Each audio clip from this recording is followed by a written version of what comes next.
YouTube, what's going on? So, completely different video from normal for you guys here today. I normally do gameplays, class setups, all that stuff, but since I started playing on PC and having to stream and game from the same PC, I thought I would show you guys my setup in OBS for settings that gets me a 720p stream at 60 frames and how I get 75 to 80 frames in Cold War and Warzone at 1080p. And at the end of it, I'll show you guys a little tip and trick to reduce your CPU load if you are running a CPU that's less high end. So it has maybe 6 cores, 7 cores, 8 cores, somewhere in there. But if you guys do enjoy this video, feel free to drop a like. And if you guys are new here, looking to find your way back, hit that subscribe button, turn on post notifications so you guys never miss when I post a new video. And let me know in the comments, guys. Do you want me to do more videos like this, or would you rather me stick to gameplays and class setups? Let me know in the comments, and I hope you guys enjoy.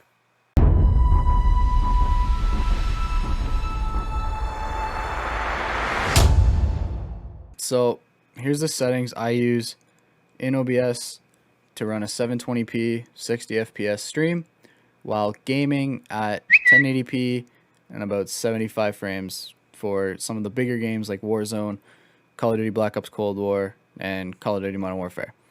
This will work for most PCs. If you have a completely low-end PC, you might have to reduce some of your settings, but for the most part, this will work. These settings also work in Streamlabs OBS and OBS.LIVE. I did forget to mention that in the intro, but it will work for pretty much all three of the OBS type streaming softwares. So first, you're going to go into settings, go to output, and then go to stream.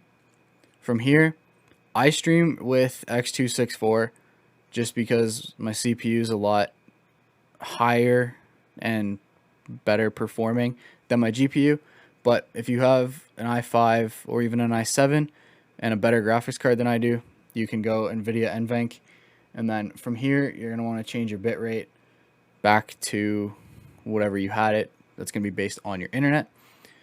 So whatever it is, 25 is going to be a 2.5 megabits per second.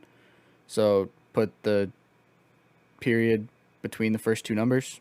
That's going to be your upload to your kilobit ratio. Good stuff like that. Preset quality, you can choose that. You can go performance. It's going to lower the quality. You can go quality. It'll hurt the performance, not necessarily, depending on your settings. I would leave mine at quality. Profile, high. Psycho visual training, I'm going to turn that off mainly because I don't know what it is. GPU, leave it. Max bitrate frames, 2. But for me, I stream on X264.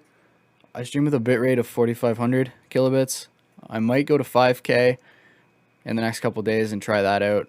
I don't have any internet issues with it. It's just whether my stream still runs well or not. It shouldn't really have an issue, but we'll find out in the next few days. So if you are streaming with your CPU, you're going to want to go to CPU usage preset. Higher this equals less CPU. I use very fast. I might go to faster just to see if my CPU can handle it, because I do have a lot of headroom on it.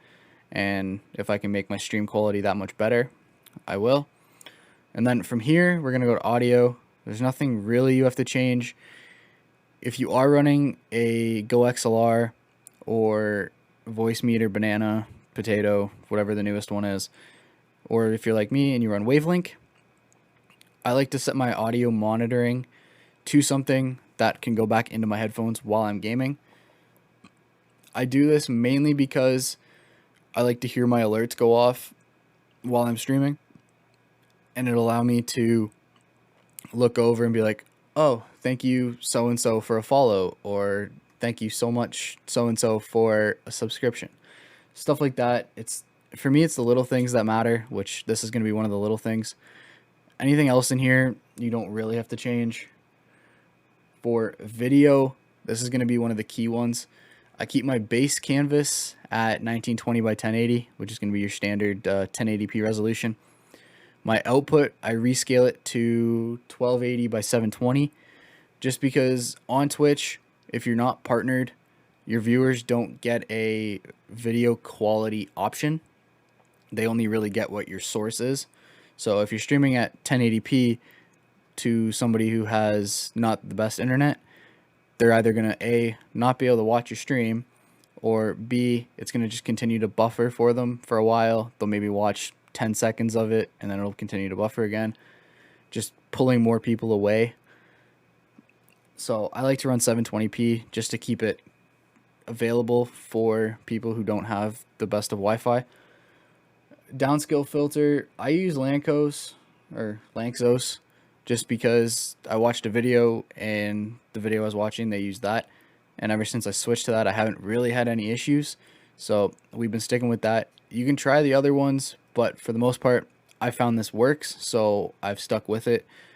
And common FPS value, I leave at 60 because you're reducing your resolution, so you're going to reduce the load on your GPU or your CPU in my case, where you should still be able to get the 60 frames.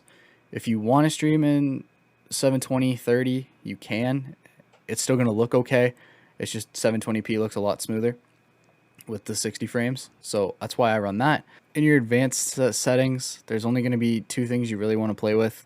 For me, your process priority, you're going to want to turn to high.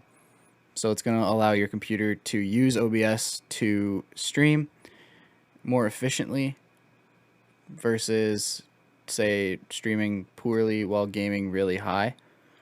One of the things I do is I keep it at high just to make my CPU prioritize it more. Another thing you can do is you can right click on it and run it as an administrator, but I haven't really noticed a huge difference with that as long as I keep this high.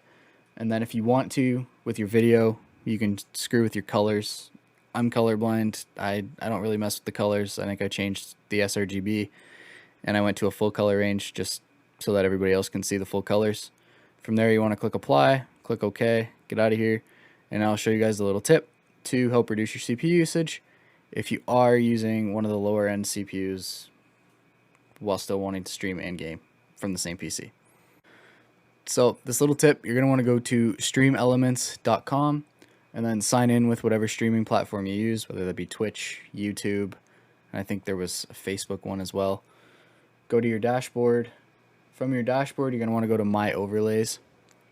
So complete overlay. It's going to be blank just because I haven't started it.